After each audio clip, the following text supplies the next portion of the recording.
Ibabandera na ang mga nagbabaga at mga maiinit na balita. Bandera Reports! Bandera Reports! Afternoon Edition. Police Reports. Hospital Reports. Market Reports. Weather Update. City Hall and Capitol Reports.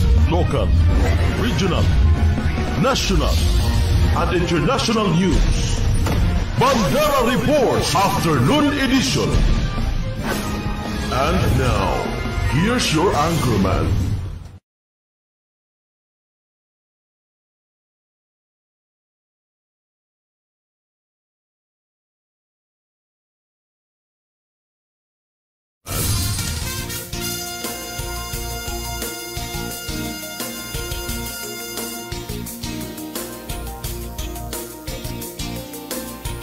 Bandera Reports Afternoon Edition. Balitaan sa Radyo Bandera, Cotabato. Bandera Reports Afternoon Edition. Extrajudicial rendition at kidnapping. Iginiit ng Legal Counsel ni Duterte na si Attorney Salvador Medjadella sa first appearance ni FPRRD sa International Criminal Court. Bandera Headlines. Solicitor General tumanggi na ipresenta ang opisyal ng gobyerno. Bandera Headlines.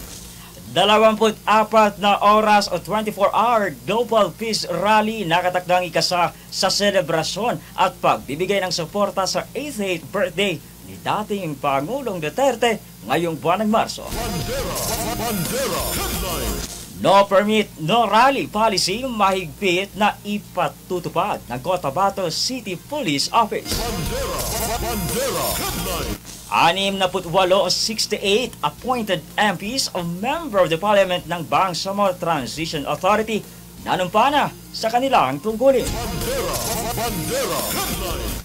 MILF Central Committee nangangamba at dismayado sa naging proseso ng pagtatalaga ni Pangulong Ferdinand Bongbong Marcos Jr. sa mga leaders sa BARM.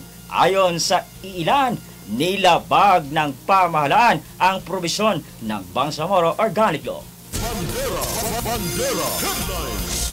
4 na sundalong sugatan matapos hagisa ng granada habang nakaduty sa detachment sa barangay Madya, Datu, Saudi, Ampatuan, Maguindanao del Sur. Bandera Headlines. Mahigit 6 na punahalaga ng shabu na sumsam sa operasyon ng PIDEA sa Lanao del Sur. Drug suspect arestado. Bandera Headlines. 2 kalalakihan na naaktuhan sa iligal na gawain na may kaugnayan sa ilegal na droga. Timbog ng Cotabato City Police Office. Bandera Reports Afternoon Edition. Magandang gabi mga kabandera. Araw po tayo ngayon ng Lunes, ika-17 sa buwan ng Marso, taong kasalukuyan.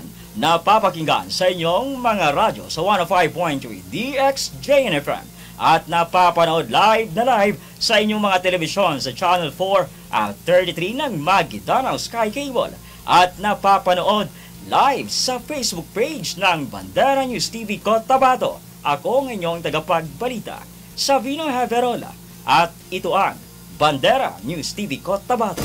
Bandera Reports Afternoon Edition. Sa detalye ng ating mga balita, extrajudicial rendition at kidnapping. Iginiit ng Legal Counsel ni dating Pangulong Duterte na si Salvador Medjadella sa first appearance ni FRRD sa criminal o sa International Criminal Court. Magbabalita si Kabanderang Yani Abdul Rashid. Kabanderang Yani, ibandera mo. Bandera Live Report. Extrajudicial rendition at kidnapping ang pag-aresto kay Duterte ng ICC. Ito ang iginiit ni Salvador Medjadella, ang legal counsel ni dating Pangulong Rodrigo Roa Duterte sa first appearance ni Duterte sa pre-trial ng International Criminal Court noong araw ng Sabado, March 15. Humarap si Medjadella sa ICC ng pisikal habang si Duterte naman ay via video conference lamang. Matatandaan na inaresto ang dating Pangulo noong Martes, March 11 sa bisa ng warrant of arrest ng ICC sa pamamagitan ng International Criminal Police Organization o Interpol. Yang Rodrigo Roa Duterte. That's my Diyan ka pa. first middle name is Roa. His surname is Duterte.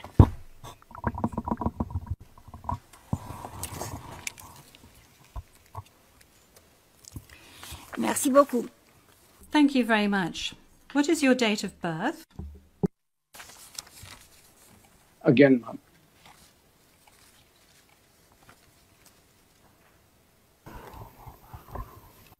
Can we request that the question be repeated? I don't think he heard it. Thank you. Repetition from the English booth. What is your date of birth? Yes, thank you very much, Council. I was asking quite simply of Mr. Duterte what his full names were, and then I subsequently asked him what his date of birth was and what his place of birth is. Is that all right, Council? Yep. Of course, I do. My birth month day is March 28, 1945. I was born in the province of Leyte in the Philippines.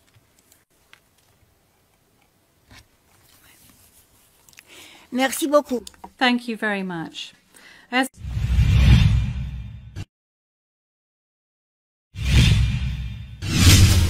Bandera Live Report. Bago ng investigation ni Major Dea sa ICC pre-trial ni Duterte, mariing kinundina nito ang anyay iligal na pag-aresto kay dating Pangulong Duterte sa Ninoy Aquino International Airport noong March 11 nang dumating ito mula sa Hong Kong. Ayon kay Major Dea, hindi dumaan sa tamang proseso ang otoridad. Council, have you... We're listening, ma'am. We're listening, and before it ends, may we be allowed to present a manifestation on the circumstances behind the delivery of Mr. Duterte in this chamber.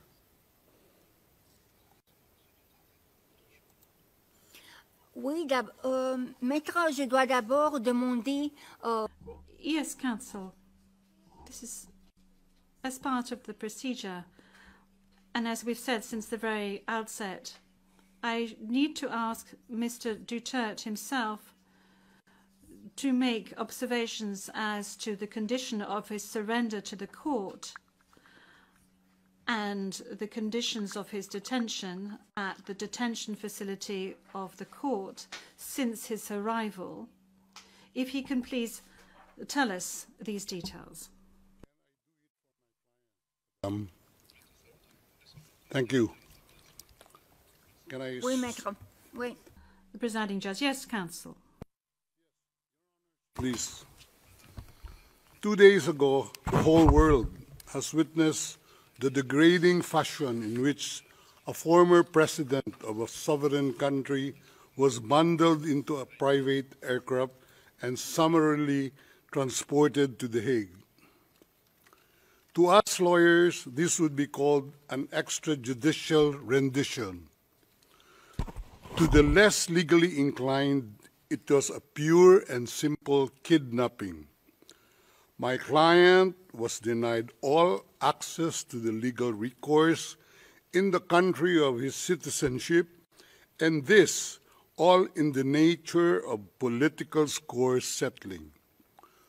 Two troubled entities struck an unlikely alliance, an incumbent president who wished to neutralize and choke the legacy of my client and his daughter on the other hand, and a troubled legal institution subject to delegitimization and desperate for a price cuts and a legal show today on the other hand.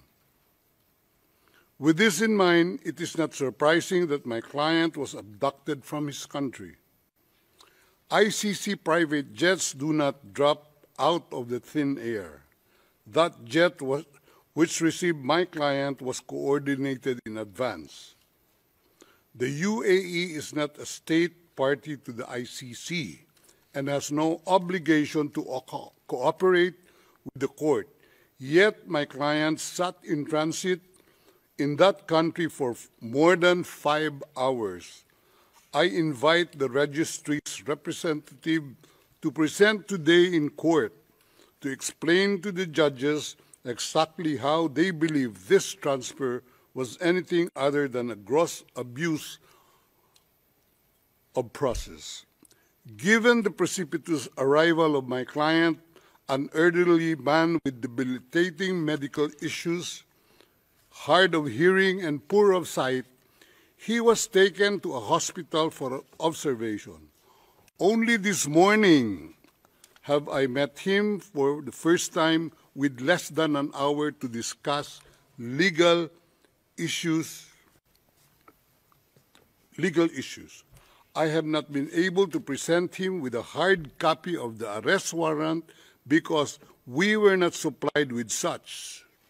I have not even been able to explain to him what the prosecution requested when seeking the issuance of the arrest warrant.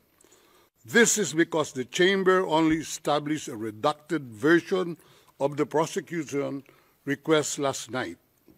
Other than to identify himself, my client is not able to contribute anything to this hearing. Most importantly, he is not able.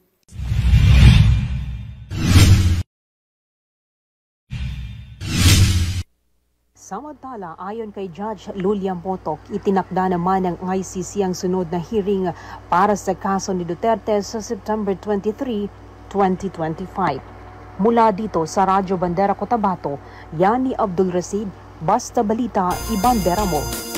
Bandera Reports Afternoon Edition.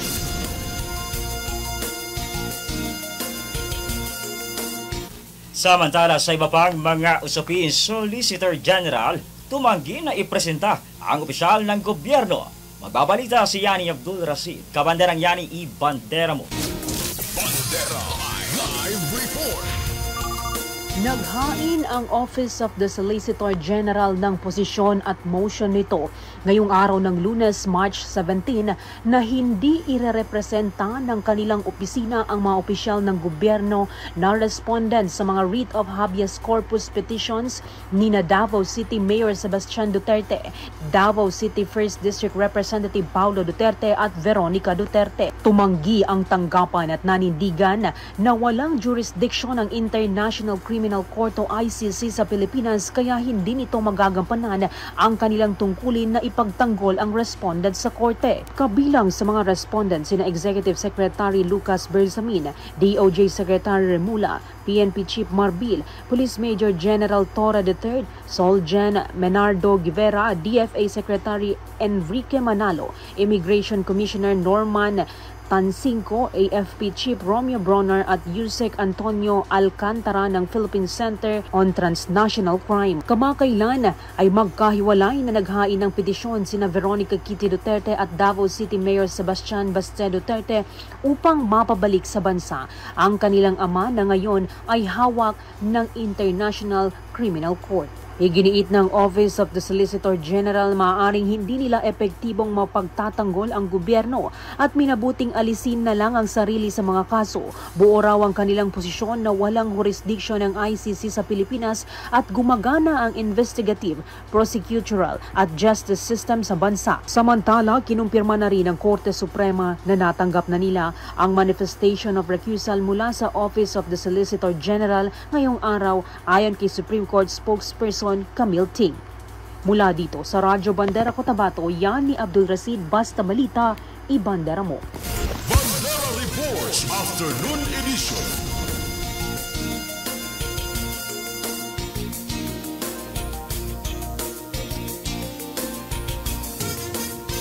Samantala, balitang may kinalaman pa rin kay dating Pangulong Rodrigo Duterte. Kasabay ng kanyang 80th birthday, idadalaw sa March 28, 2025 ang 24-hour Global Peaceful Rally para kay dating Pangulong Duterte.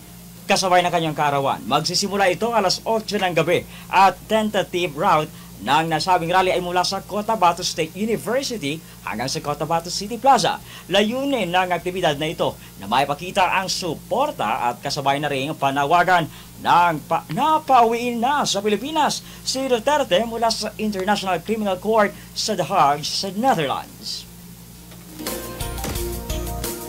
Bandera Reports Afternoon Edition.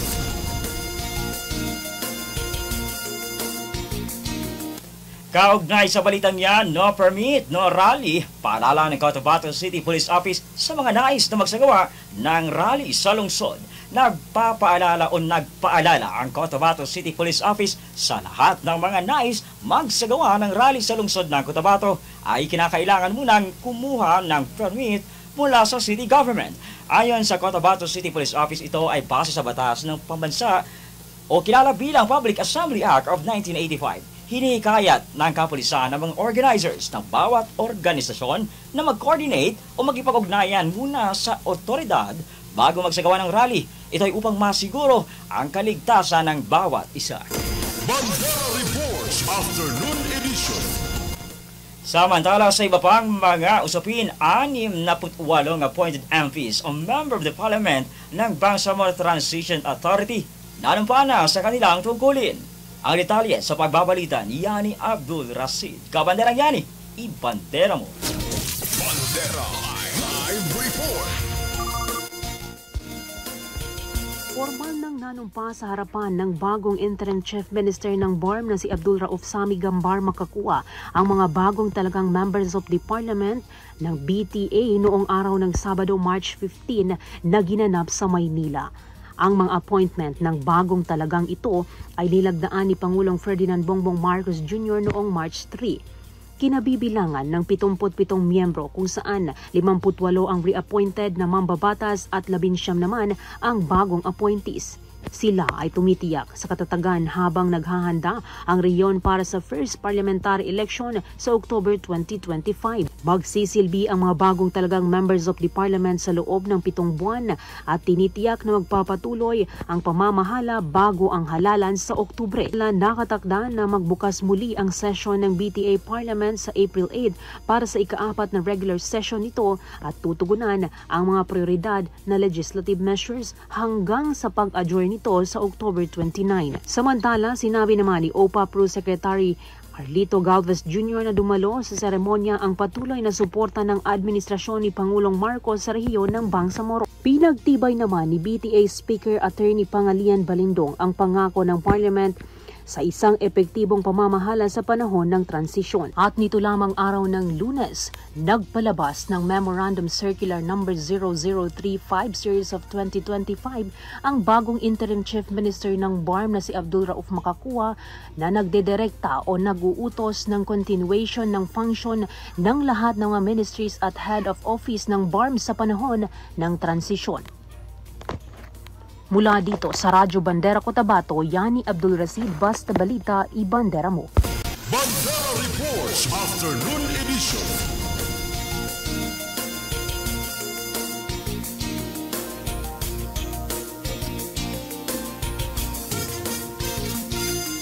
Kaugnay sa usaping yan, MILF Central Committee nangangamba at disbayado sa naging proseso ng pagtatalaga ni Pangulong Marcos sa mga bagong leaders ng BARM. Ayon sa ilan, nilabag ng pamahalaan ang probisyon na nakapaloob sa Bangsamoro Organic Law. Magbabalita si Yani Abdul Rashid. Kabanderang Yani, ibandera mo. Bandera Live Report. Ilang araw bago ang anibersaryo ng paglagda ng Comprehensive Agreement on the Bangsamoro o CAB, nagpulong ang Moro Islamic Liberation Front o MILF sa isang consultative assembly na dinaluhan ng mga pangunahing opisyal ng MILF, military leaders, religious sectors at iba pang mga stakeholders ng Bangsamoro upang talakayin ang mga pagbabago sa pamumuno ng Bangsamoro Transition Authority o BTA at ang epekto nito sa proseso ng kapayapaan. Sa kanilang pahayag, binigyang diin ng MILF Central Committee ang lumalalang pangamba at pagkadismaya ng mga dumalo sa pagtitipon kaugnay ng mga kamakailang presidential appointments sa BTA. Mula kasi umano sa 41 nominado ng MILF, 35 lamang ang kinilala at hinirang ni Pangulong Ferdinand Bongbong Marcos Jr. ayon sa MILF. Ang hindi pagsunod sa kanilang opisyal na listahan ay maituturing na panghihimasok sa internal na usapin ng grupo at isang malinaw na paglabag sa Bangsamoro Organic Law. Nakasaad din sa Annex on Transitional Arrangement ng Comprehensive Agreement on the Bangsamoro o CAB na ang BTA ay dapat na MILF-led. Dahil rito, iginiit ng MILF na ang hindi pagtatalaga sa lahat ng kanilang nominado ay isang hakbang na sumasalungat sa kasunduang pangkapayapaan. Bukod rito, ikinadismaya rin ng MILF ang unilateral na desisyon ng pambansang pamahalaan sa pagtalaga ng bagong Interim Chief Minister o ICM sa kabila ng paulit-ulit na kahilingan ng Central Committee na panatilihin ang kasalukuyang Interim Chief Minister. Bagamat kinikilala ng MILF ang kapangyarihan ng Pangulo sa paghirang ng mga opisyal, nanindigan ng grupo na dapat isaalang-alang pa rin ang kanilang posisyon upang mapanatili ang tiwala at kooperasyon sa pagitan ng MILF at national government. Sa pagtatapos ng Consultative Assembly, muling binigyang diin ng MILF ang kahalagahan ng pagkakaisa ng Bangsamoro sa kabila ng mga hamon na ito. Ayon pa sa kanila, nananatiling matatag ang paninindigan ng MILF na ipaglaban ang otonomiya ng Bangsamoro at tiyakin ang tamang pagpapatupad ng mga napagkasunduang pangkapayapaan. Mula dito sa Radyo Bandera Cotabato, Yani Abdul Rasid, Basta Balita, Ibandera mo. Bandera Reports Afternoon Edition.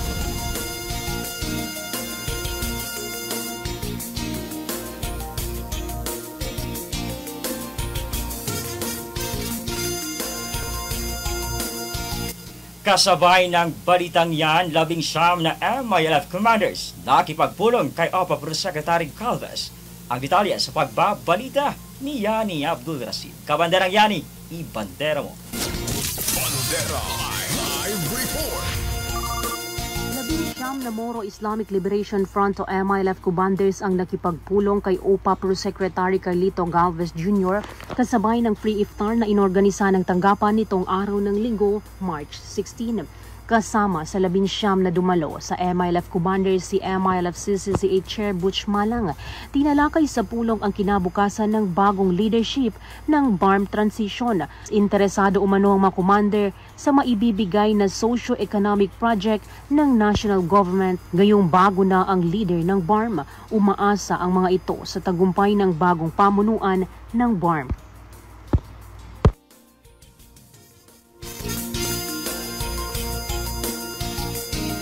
Bandera Reports Afternoon Edition.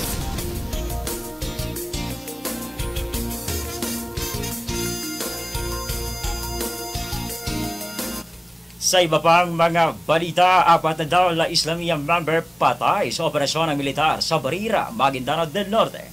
Mga matataas na uri ng armas na recover. Ang detalye sa pagbabalita ni Yani Abdul Rasid. Kabanderang Yani, ibandera mo. Bandera Live Report. Patay ang 4 na kasapi ng Dawla Islamiyah Terrorist Group kabilang ang isang high-value individual matapos na makasagupa ang mga tropa ng Marines at militar sa Sitio Palau, Barangay Barira, Maguindanao del Norte nitong madaling araw ng Lunes, March 17.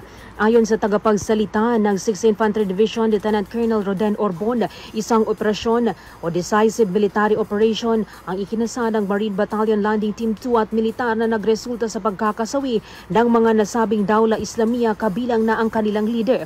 Kinilala ang mga nasawi na sina Mustafa Kasan Kulaw alias Abu Saiden, isang notorious group member alias Abdullah, habang ang isa ay unidentified pa. Na-recover din sa operasyon ang mga armas at pampasabog na kinabibilangan ng 2 M16A1 rifle, 3 magazine, 4 na short magazine, 2 kalibre 45 pistola at higit 200 mga bala ng 5.55mm at isang assembled component ng IED. Ang isa sa mga nasawi ay mayroon umanong kasong destructive arson sa Regional Trial Court at nasa listahan ng pinagsanib na AFP-PNP Western Mindanao Year-End 2024 list. Ayon pa sa ulat, umabot ng 5 minuto ang palitan ng putok na nagresulta sa pagkakasawi ng mga lokal na terrorist. Ayon naman sa iba pang ulat, kilala bilang ordinaryong magsasaka ang mga nasawi sa naturang inkwentro. Ayon pa si Mustafa ay tinuturing na isang notorious group members na nagtatago sa pangalang Abu Saiden, samantalang si alias Pudi naman ay anak umano ni Alpha King ayon sa ulat ng militar. Sa ngayon, nagpapatuloy pa rin ang clearing operation ng militar sa lugar habang hustisya naman nagsigaw ng kaanak ng mga nasawing individual. Mula dito sa Radyo Bandera Cotabato, yan ni Abdul Rashid, Basta Balita, Ibandera mo. Bandera Reports Afternoon Edition.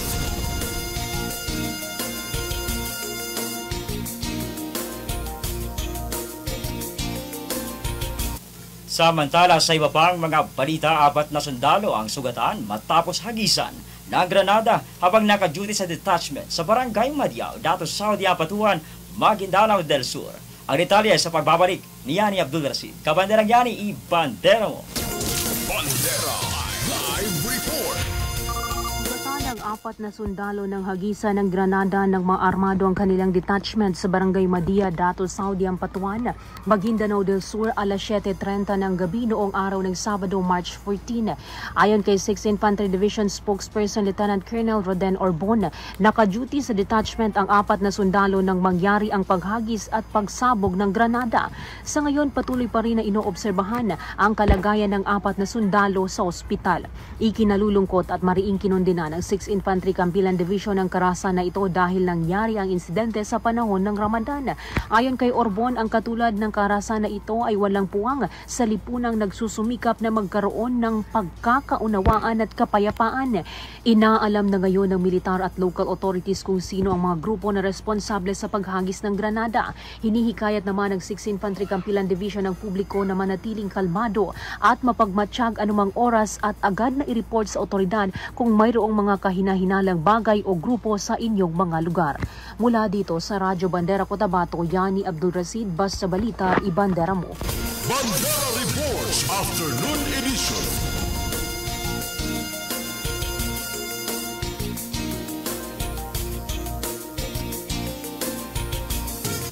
Samantala, sa iba pang mga usapin, nasa higit 60,000 na halagaan ng droga o shabu ang nasamsam sa naging operasyon sa Lanao del Sur ng otoridad.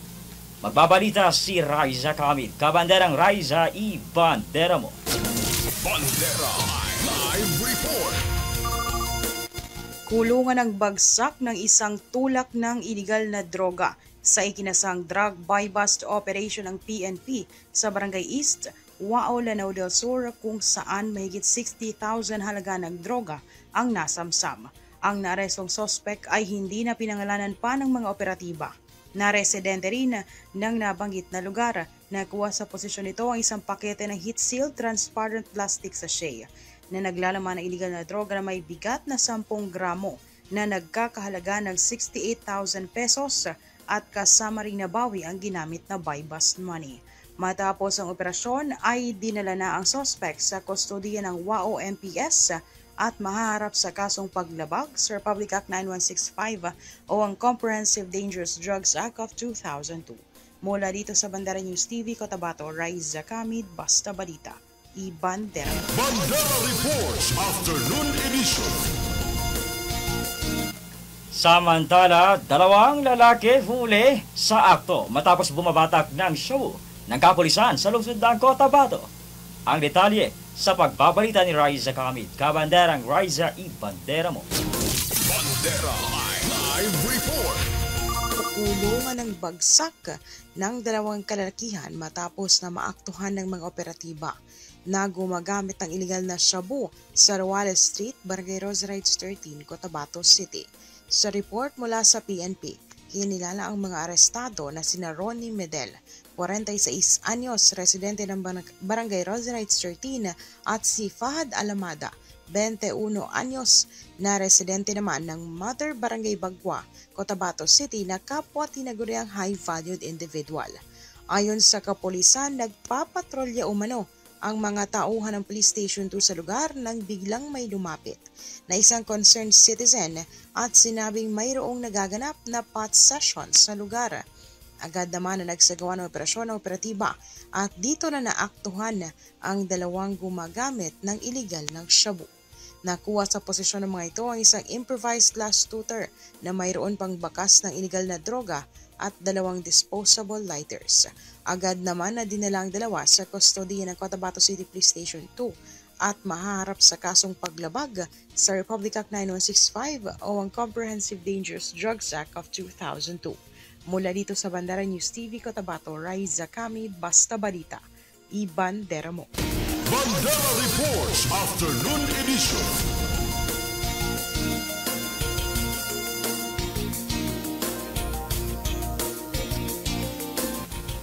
At yan ang kabuuan ng mga balita na aming nakalap mula dito sa News Center sa Bandera News TV Cotabato ngayong araw ng Lunes, 17 sa buwan ng Marso 2025. Sa ngalan ng aming Presidente, Estrelita Juliano, sa aming Station Manager, Jasper Acosta, Field Reporters, Cameraman at Technical Team. Ako ang inyong tagapagbalita sa Vina Haverola at ito ang Bandera News TV Cotabato.